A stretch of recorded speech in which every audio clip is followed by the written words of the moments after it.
বাংলা সাহিত্যের অস্তিত্ববাদী কথা সাহিত্যিক চেতনা প্রবাহ রীতির প্রবর্তক সৈয়দ ওয়ালিউল্লাহর গল্পে বহির্বাস্তবতার তুলনায় মনোজাগতিক দিকটাই হচ্ছে সবচেয়ে বেশি ফুটে উঠেছে। আমি আজকে সৈয়দ ওয়ালিউল্লাহ নির্বাচিত যে শ্রেষ্ঠ গল্পগুলো রয়েছে সেই গল্পগুলোর আলোকে সেটা প্রমাণিত করার চেষ্টা করব। আমরা দেখি তার যে বিখ্যাত গল্পগুলোর মধ্যে রয়েছে খুনি, পরাজয়, দুই তীর এবং জাহাজি সহ আর অনেকগুলো গল্প তার যে কথা সাহিত্যের মধ্যে রয়েছে। আমরা দেখি খুনি গল্পটিতে সর্বপ্রথম যে চট্টগ্রামের একটি চর অঞ্চলে ঘটনাটি সংঘটিত হয়, অর্থাৎ ফৈন্যাকে তাৎক্ষণিক হত্যা করে রাজ্জাক সে পালিয়ে চলে যায় উত্তরবঙ্গের একটি গ্রামে। সেখানে গিয়ে সে আশ্রয় গ্রহণ করে এবং সে ওখানকার একটা পরিবারের সাথে, সে আবেদ দর্জি নামক একটি ব্যক্তির পরিবারের সাথে সে তার জীবন অতিবাহিত করে সুখে শান্তিতে। কিন্তু এটা হচ্ছে দৃশ্যমান একটা অংশ। এই দৃশ্যমান অংশের বাহিরে আমরা দেখি সৈয়দ ওয়ালিউল্লাহ যে বিষয়টি দেখিয়েছেন যে হত্যাকারী খুনি রাজ্জাক তার যে একটা মনস্তাত্ত্বিক যে পরিবর্তন, মনোজাগতিক দিক, সে হত্যা করে চলে গেলেও তার মধ্যে যে সে যে ঘাতক হত্যাকারী সেই বোধ তার মধ্যে বারবার জাগ্রত হয়েছে। সে বারবার সে হত্যার জন্য অনুশোচনা করেছে এবং সে বলেছিল অপরাধী সে, অপরাধীর কি অন্তর থাকে না? অর্থাৎ প্রত্যেকটা খুনিরও যে একটা অন্তর থাকে, একটা অপরাধীরও যে একটা বোধ থাকে, তার মধ্যে যে জাগ্রত হয়, অনুশোচনা হয়, সেটা কিন্তু লেখক এখানে দেখিয়েছেন। আমরা দেখি হত্যাকারী খুনি ঘাতক রাজ্জাকের মধ্যে ফৈন্যাকে হত্যার যে একটা অনুশোচনা, মানসিক যে পরিবর্তন, সেটা আমরা কিন্তু তার মধ্যে দেখি। এটা হচ্ছে তার মনোজাগতিক দিকের ব্যাপক একটা পরিবর্তন। আমরা যে রাজ্জাকের একটি কথা যদি বলি, যে লোক খুন হয় সে বেহেশতে যায়, ফৈন্যা বেহেশতে যাবে, খোদা তাকে কখনো ক্ষমা না করে, কিন্তু ফৈন্যার বেহেশত লাভের কথা তাকে চিরদিন শান্তি দেবে। কথাটি বলেছেন রাজ্জাক। রাজ্জাক একজন হত্যাকারী হিসেবে খোদা কখন তাকে ক্ষমা না করলেও যে ফৈন্যা যে একজন হত্যার শিকার হয়েছে এজন্য যে সে বেহেশতে যাবে, এই কথাটি লেখক এখানে দেখিয়েছেন। অর্থাৎ যে একটা মনোজাগতিক পরিবর্তন, হত্যাকারীর যে একটা মনস্তাত্ত্বিক পরিবর্তন, মনোজাগতিক দিক, চিত্রের যে একটা অনুশোচনা, সেটি দেখিয়েছে। এরপর আমরা দেখি জাহাজি গল্প। জাহাজি গল্প আমরা দেখি যে করিম সারেং এবং জাহাজি গল্পের ছাত্তা করিম সারেং তার গোটা জীবনটাই জাহাজের মধ্যে অর্থের বিনিময়ে সে কাটিয়ে দিয়েছে। সে নৌ জীবন যাপন করে জাহাজের মধ্যে তার জীবনের বড় একটা অংশ সে কাটিয়ে ফেলে। জীবনের অন্তিম পর্যায়ে সে এসে ছাত্তার নামক একটা যুবকের সাথে তার দেখা হয়, অর্থাৎ ছাত্তার জাহাজে চাকরি করতে যায়। চাকরি করতে যাওয়ার পরবর্তীতে ছাত্তারকে বিভিন্নভাবে জাহাজের সারেঙ্গা, তাকে ক্যাপ্টেনরা তাকে বিভিন্নভাবে নির্যাতন করে। করিম সারেং তখন করিম সারেংয়ের কাছে যুবক ছাত্তার যায়, তার যে কষ্টের কথা, তার যে ভোগান্তির কথা তাকে শেয়ার করে। তখন করিম সারেংয়ের যে মায়া হয় তার প্রতি, সে তাকে বলেছিল যে, অর্থাৎ কলকাতা বন্দরে গিয়ে তাকে চলে যাওয়ার কথা বলছিল, অর্থাৎ বলেছিল চট্টগ্রামের ভাষায় কথাটি এরকম যে, তুই যাগুই, পরের ব্যাপারটা আমি দেখতেছি। অর্থাৎ তাকে সে চলে যেতে বলে, তারপরের ব্যাপারটা সে দেখবে। অর্থাৎ সে বোঝানোর চেষ্টা করেছে যে ভুক্তভোগী একজন যে মানুষের প্রতি, যুবকের প্রতি তার যে একটা ভালোবাসা, সেটা কিন্তু সেখানে দেখিয়েছে। একটা মানবিক দিক, একটা মনস্তাত্ত্বিক দিক, সেটা কিন্তু দেখিয়েছে।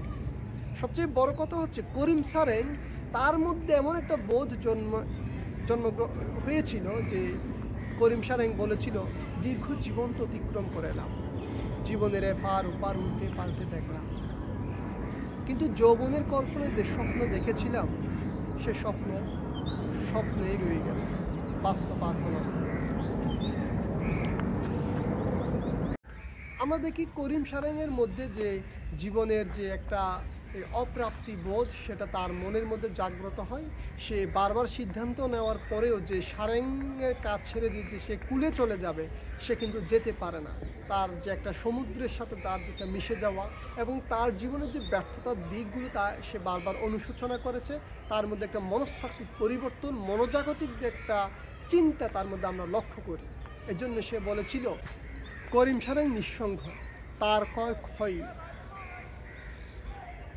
তার ভাঙা তীর অন্য কোথাও আর তীর গড়ছে না।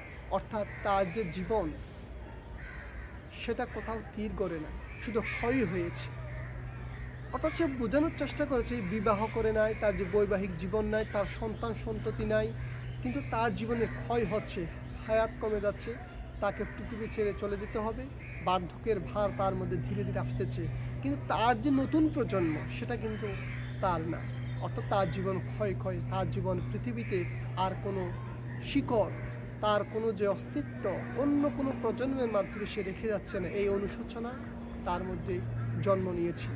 এবং তার মধ্যে একটা যে মনোজাগতিক দিক, মনোজাগতিক যে একটা পরিবর্তন সেটা কিন্তু আমরা এই গল্পের মধ্যে লক্ষ্য করি।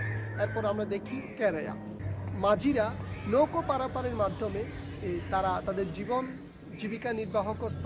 এক পর্যায়ে আমরা মাঝিদেরকে দেখি তারা এই নৌকা পারাপারের জন্য একটা লোককে নিয়ে এসে তারা শহরে যায়। ওই লোকটা তাদেরকে পুনরায় ওই নৌকা করে ফেরার আশ্বাস দিল, সে লোকটা আর আসে না, তারা কয়েকদিন অপেক্ষা করে। এক পর্যায়ে তারা কোনো যাত্রী না পেয়ে তারা ফেরার সিদ্ধান্ত নেয়। হঠাৎ একটা বৃদ্ধা এসে, সে বৃদ্ধা বলে তার অনেক বয়স হয়েছে, সে অসুস্থ, সে বিদেশে মরবে না, সে দেশে এসে গ্রামে এসেই মরবে, তাকে নিতেই হবে, যদিও তার টাকা নাই। মাঝিরা তাকে নিতে বাধ্য হয়, তাকে আনার পথে সে মৃত্যুবরণ করে। তার পরবর্তীতে তাকে তারা মাঝিরা তার গ্রামে পৌঁছে দেয়, খবর দেয়। তার বাড়ি থেকে লোকজন এসে সেই মাঝিদের নৌকা থেকে তাকে গ্রামে নিয়ে চলে যায়। মাঝিদের দিকে কেউ তাকায় না, তাদেরকে কেউ ভাড়া দেয় না, তাদের খোঁজ খবর কেউ নেই না, নিঃসঙ্গ জীবন। অর্থাৎ মাঝিরাও তাদের মধ্যে একটা মনোজাগতিক দিক, তারা যে নিঃসঙ্গ, তাদের সাথে যে কেউ নাই, যে ভাড়াটা তাদের দেই নাই, তাদের যে খবরও নিল না, আসলে কুলের মধ্যে তাদের কেউ নাই, তাদের জীবন নিঃসঙ্গ। মাঝিদের দিকে কেউ তাকালো না। গল্পকারের ভাষা আমরা দেখি পাগড়ি গল্প ঠিক একই অবস্থা। এখানে আমরা পাগড়ি গল্পের মধ্যে আমরা দেখি খান বাহাদুর মোতালেব সাহেব, সে তার যে দাম্পত্য জীবন, তার স্ত্রী ছিল একজন মানসিক ভারসাম্যহীন। সে ওই স্ত্রীর বা তাদের যে দাম্পত্য ঘরে 5টা সন্তান জন্মগ্রহণ করে, তার স্ত্রী ছিল দীর্ঘদিন ধরে একজন যে মানসিক ভারসাম্যহীন।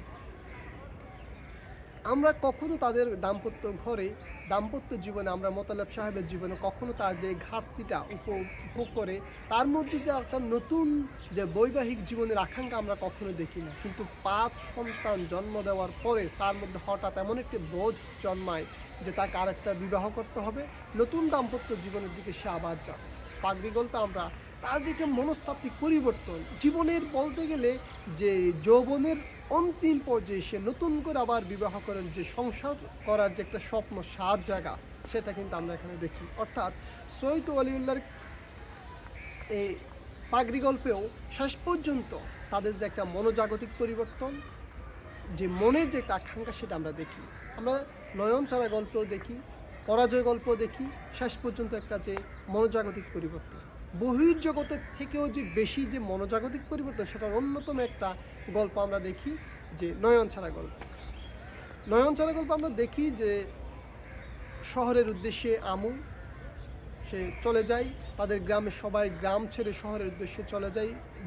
ভুতু, আমু, তারা সবাই গ্রাম ছেড়ে চলে যায় শহরে জীবিকা নির্বাহের জন্য। কারণ এই গল্পটি লেখা হয়েছিল 1943-এ দুর্ভিক্ষের সময়, 50-এর মনন্তরের সময়। তখন অভাবের কারণে তারা গ্রাম ছেড়ে শহরে চলে যায়। শহরে গিয়ে আমু দেখতে পায় শহরের মানুষ কত নিষ্ঠুর, নির্মম, পাষাণ, ইট পাথরের নগরে যে মানুষকে ভালোবাসে না, মানুষের দুঃসময় যে পাশে থাকে না, সে চিত্রটা সে সেখানে দেখতে পায়।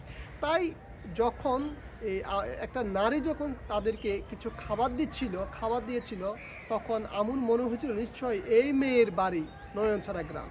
অর্থাৎ সে বোঝাতে চেয়েছে যে একজন মানবিক মানুষ পেয়েছে, এই মানুষ যদি নয়নছড়া গ্রামের না হয় কখনো মানবিক হতে পারে। অর্থাৎ তার মধ্যে যে শহরের মানুষের চেয়ে গ্রামের মানুষ যে আন্তরিক, গ্রামের মানুষের মধ্যে যে মনুষ্যত্ব বোধ আছে, মানবিকতা আছে, সেটা সে উপলব্ধি করেছিল, সেটা লেখক এখানে দেখিয়েছেন। আমরা দেখি নয়নছড়া গল্পে আমু এই শহরে এই তারাগুলোর নিচে দয়া মায়া নাই। আমরা দেখি তার যে নয়নছড়া গল্পের মধ্যে তার মন জেগে রয়েছে চানা নদীর ধারে, কখনো কল্পনায়, কখনো নিশ্চিত বিশ্বাসে। অর্থাৎ তার মনটা, সে দেহটা তার শহরে থাকলেও মনটা তার নয়নছড়া গ্রামে। শহরে তার মন না টিকে গ্রামের প্রতি যে আকর্ষণ, সেটা হওয়ার প্রধান কারণ হচ্ছে শহরের মানুষ অমানবিক আর গ্রামের মানুষ মানবিক। অর্থাৎ মনস্তাত্ত্বিক জায়গা থেকে তার মধ্যে যে একটা গ্রাম প্রীতি, গ্রামের প্রতি যে আকাঙ্ক্ষা, কল্পনায়, ভালোবাসায়, স্মৃতিতে, স্মরণে সবসময় একটা গ্রামমুখী মনোভাব, এটা আমরা সবসময় দেখেছি।